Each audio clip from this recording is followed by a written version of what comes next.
Bismillahirrahmanirrahim. Assalamualaikum warahmatullahi wabarakatuh. Alhamdulillahirabbil alamin. Salatan wassalaman ala nabiyyina wa habibina Muhammadin wa ala alihi wa sahbihi ajma'in. Amma ba'du. Para ustaz dan para santri rahimani wa rahimakumullah ta'ala. Pada pertemuan yang lalu kita sudah membahas terkait keutamaan adab.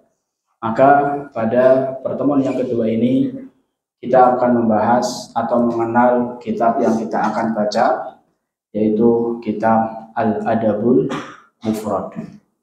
Kitab Al-Adabul Mufrad itu nama aslinya adalah Juz'un Minal Adab. Juz'un Minal Adab. Ini nama aslinya. Kenapa kok ditambahi Al-Mufrad? Ditambahi Al-Mufrad adalah untuk membedakan dengan apa yang ada di dalam kitab Sahih Al-Bukhari. Jadi kalau kita buka kitab Sahih Bukhari, itu ada beberapa kitab, ada beberapa pembahasan.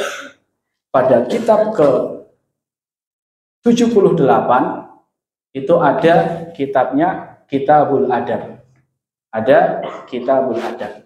Nah, untuk membedakan dengan apa yang ada, pembahasan adab yang ada pada Sahih Bukhari, sehingga kitab yang dikarang Al-Imam Al-Bukhari ini dikasih tambahan kata apa? Mufrad. Jadi awalnya Juz'un Minal Adab, sehingga para ulama memberi tambahan dengan kata apa? Al-Mufrad. Bedanya untuk membedakan atau memisahkan dengan dari apa yang ada di dalam kitab Sahih Bukhari. Ini namanya. Jadi nama aslinya apa? Juz'un Minal Adab. Al-Mufrad ini tambahan dari ulama-ulama setelahnya. Yang kedua adalah apa bedanya antara kitab Al-Adabul Mufrad dengan Kitabul Adab yang ada di dalam Sahih Bukhari. Perbedaan yang pertama dari sisi kekuatan hadis, dari sisi keabsahan hadis. Kalau Sahih Bukhari itu tentu kedudukannya lebih tinggi, kualitas hadisnya jauh lebih tinggi, karena sebagaimana kita mendengar kemarin yang disampaikan oleh Ustaz Abror hafizahullah taala, Ibnu Shalah rahimahullah taala menukil perkataan dari Al-Imam Al-Bukhari. Imam Bukhari pernah mengatakan, ma wada'tu fi kitabis sahih haditsan illa iktasaltu qabla dzalika wa shallaitu rak'atain.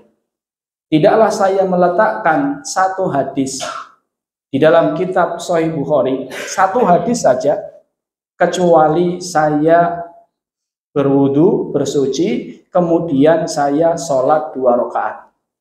Padahal Sahih Bukhari itu ada, menurut perhitungan Muhammad Fuad Abdul Baqi, 7.593. Berapa? 7.593. Kalau menurut perhitungan Ibnu Hajar 7.397. Intinya 7.000-an. Setiap kali meletakkan hadis, beliau ngapain? Bersuci, kemudian sholat 2 rakaat untuk memantapkan hatinya bahwasannya hadis yang beliau letakkan adalah hadis yang sahih. Ini Sahih Bukhari. Adapun Adabul Mufrad, maka di dalamnya ada yang sahih, ada yang dhaif, tapi tidak ada yang maudhu. Ada yang sahih, ada yang dhaif, tapi tidak ada yang palsu. Sehingga datanglah ulama seperti Syekh Albani rahimahullah ta'ala, beliau memilah mana yang sahih, mana yang dhaif. Sehingga muncullah karangan Sahih Al-Adabil Mufrad, ada dhaif Al-Adabil Mufrad. Walaupun apa yang beliau tulis dikritisi oleh sebagian ulama, ya sudah, biarin Imam Bukhari belum mengumpulkan seperti itu.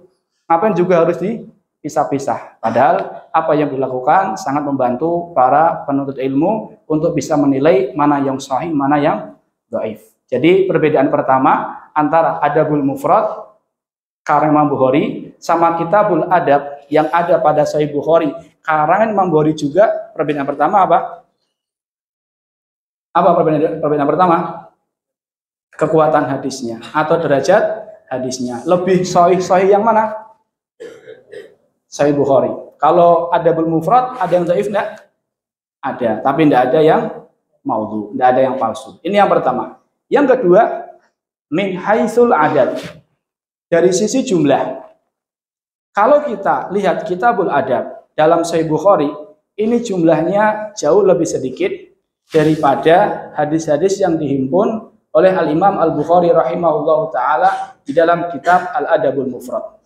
Kalau dalam Sahih Bukhari, itu jumlahnya 128 bab, 128 bab, 256 hadis.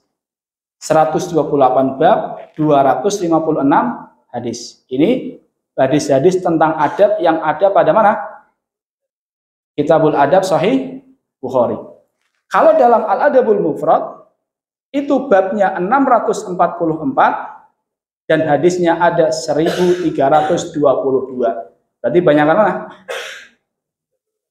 Banyakan yang ada di Adabul Mufrad. Kenapa? Karena yang di Sahih Bukhari ini kriterianya lebih apa?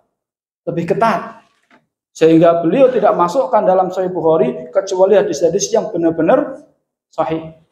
Sedangkan dalam kitab ini Al-Adabul Mufrad yang dhaif pun dimasukkan, mauquf juga masuk, maqtu juga masuk. Jadi dari jumlahnya jauh lebih banyak. Nah, dari 644 dan 1322 dipisah sama Albani rahimahullahu taala, beliau mengatakan 994 itu sahih, 219 itu dhaif. Jadi tidak ada seberapa? Sepertiganya tidak ada. Jadi lebih banyak yang sahih. Ini perbedaan yang kedua. Apa perbedaan kedua? Jumlahnya. Banyakan mana? Yang ada di Adabul Mufrad atau yang ada di Sahih Bukhari? Adabul Mufrad. Perbedaan yang ketiga. Thariqatul ada. Bagaimana cara kita menyampaikan hadis yang ada dalam Sahih Bukhari dengan apa yang ada dalam Adabul Mufrad. Kalau yang ada dalam Sahih Bukhari, cukup kita mengatakan rawahul Bukhari. Jadi kalau kita mengatakan innamal a'malu binniyat sampai akhirnya rawahul Bukhari. Selesai, titik, cukup. Karena orang sudah yakin, orang sudah percaya Sahih Bukhari sahih. Tapi kalau kita mengambil hadis yang ada di dalam Adabul Mufrad, jangan kita hanya bilang rawahul Bukhari, titik, tidak boleh. Harus ditambah apa? Rawahul Bukhari fil Adabil Mufrad. Kenapa? Karena yang ada di dalam Adabul Mufrad itu nggak mesti sahih. Atau yang beliau bawakan di dalam kitab beliau At-Tarikhul Kabir. Kita katakan rawahul Bukhari fit Tarikhil Kabir. Kita nggak bilang rawahul Bukhari titik. Padahal kita ngambilnya dari mana? Tarikhul Kabir atau dari Al-Adabul Mufrad. Ini perbedaan yang ketiga. Perbedaan yang keempat dari sisi tikror, pengulangan. Kalau dalam Sahih Bukhari itu pengulangan berkali-kali. Jadi satu hadis diulang berkali-kali, kadang dipotong-potong untuk menyesuaikan dengan bab yang beliau bawakan. Kadang sanadnya sama. Berbeda dengan Al-Adabul Mufrad. Itu hadisnya jarang pengulangan. Kalaupun ada pengulangan, sanadnya beda. Jadi dalam Sahih Bukhari ini sering ada pengulangan, sering ada pemotongan-pemotongan hadis. Ini yang keberapa? 4. Yang kelima, isinya. Kalau dalam Sahih Bukhari itu isinya hadis semua. Isinya hadis. Tapi kalau dalam Adabul Mufrad itu ada yang mauquf, ada juga yang maqtu. Kalau mauquf itu perkataan siapa? Sahabat. Kalau maqtu perkataan orang yang hidup setelah sahabat. Tapi kalau dalam Sahih Bukhari isinya perkataan Nabi semua. Jadi otomatis Al-Adabul Mufrad ini lebih apa jamaah? Lebih tebal. Karena di situ kita akan dapati banyak sekali asar-asar dari sahabat dan asar-asar dari para tabi'in. Ini sekilas tentang Al-Adabul Mufrad. Tadi bedanya apa? Maaf, tadi namanya apa? Juz'un minal adab. Ditambah Al-Mufrad untuk apa? Membedakan dengan Kitabul Adab yang ada pada Sahih Bukhari. Ada 5 perbedaan yang tadi sudah kita sampaikan. Terima kasih atas perhatiannya. Hada wa sallallahu ala nabiyyina Muhammadin wa ala alihi wa sahbihi ajma'in. Wassalamualaikum warahmatullahi wabarakatuh.